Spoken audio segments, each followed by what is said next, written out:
साला ज्यादा सच्चाई कम। लेकिन आज मामला एकदम भारी भरकम है, वो भी बुलडोजर से जुड़ा हुआ। जी हां, वही बुलडोजर जिसे आप पहले गली में निर्माण कार्य के लिए देखते थे, लेकिन अब ये हिंदुस्तान की राजनीति में वैसी ही जगह पा चुका है जैसी फिल्मों में विलेन की एंट्री होती है, जहां दिखता है कुछ न कुछ तोड़कर ही लौटता है। दोस्तों, दुख की बात यह है कि हमारे देश में मुसलमानों की हालत ऐसी हो चुकी है कि सुप्रीम कोर्ट को खुद पूछना पड़ रहा है कि आखिर भारत में मुसलमान बनकर रहना क्या कोई निर्माण अपराध हो गया है? क्या हर मुसलमान के घर की किस्मत में बुलडोजर का ब्रेक डांस लिख दिया गया है? ये तो हालात हो गए हैं, घर बनाओ तो गैर कानूनी, सांस लो तो गैर कानूनी, और अगर कुछ बोल दो तो बिल्कुल गैर कानूनी। सुप्रीम कोर्ट ने साफ नियम बनाए हैं कि बुलडोजर तभी किसी के घर पर चलेगा जब कानूनी प्रक्रिया हो, नोटिस मिले, सुनवाई हो, मतलब थोड़ा लोकतंत्र का करंट लगाकर फिर कार्रवाई हो। लेकिन यहां तो उल्टा है, पहले घर गिरा दिए जाते हैं, बाद में फाइलन खोलकर आरोप ढूंढे जाते हैं। पहले मिट्टी फिर लॉजिक। अब आइए असली मामले पर आते हैं। यह मामला है मध्य प्रदेश का, जहां एक नागरिक इमरोज खान का घर इस तरह उड़ाया गया जैसे मोहल्ले का पान वाला 2 दिन का उधार मांग ले और दुकानदार उसे देखकर कह दे, अंतेस पूरा गल्ला उठा ले, बस दोबारा मत दिखना, बदम का देखा ने बेटा तो नाने भविष्य को सही अंदाजा सबसे। इमरोज खान बताते हैं कि वे 2018 से उसी घर में रह रहे थे।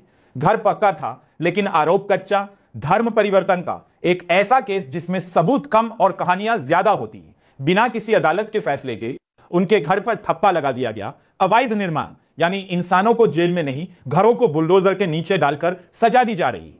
सबसे मजेदार और दुखद बात यह है कि हाई कोर्ट ने घर तोड़ने से मना किया था, लेकिन शायद बुलडोजर चलाने वाले भाई साहब कागज पढ़ने के शौकीन नहीं थे, या उन्हें लगा होगा कोर्ट का आदेश भी अवैध होगा। नतीजा, घर तोड़ दिया गया जैसे सूखी रोटी को चाय में डुबोकर खा ली जाए। बस फर्क इतना है कि इस रोटी की कीमत जिंदगी भर की कमाई थी। इसके बाद इमरोज खान सुप्रीम कोर्ट पहुंचे। उनके वकील डॉक्टर एस मुरलीधर ने चीफ जस्टिस दी वाई चंद्रचूड़ और जस्टिस विनोद चंद्र के सामने कहा, मिलोड, ये सिर्फ घर नहीं, एक परिवार की पूरी जिंदगी है। बिना सुनवाई, बिना सबूत इसे तोड़ देना संविधान का अपमान है।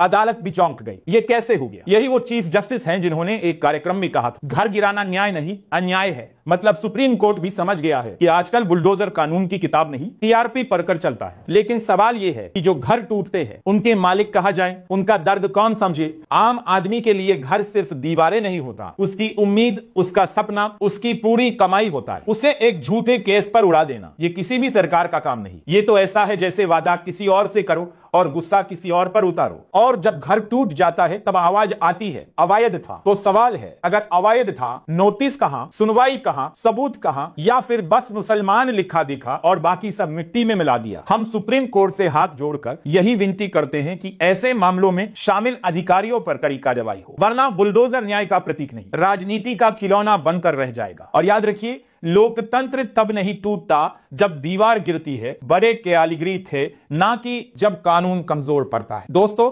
आप इस पूरे मामले पर क्या सोचते हैं? कमेंट में जरूर बताइए। चैनल को लाइक, शेयर और सब्सक्राइब करना मत भूलिए, क्योंकि हमारा काम बुलडोजर चलाना नहीं, सच दिखाना है। जय हिंद।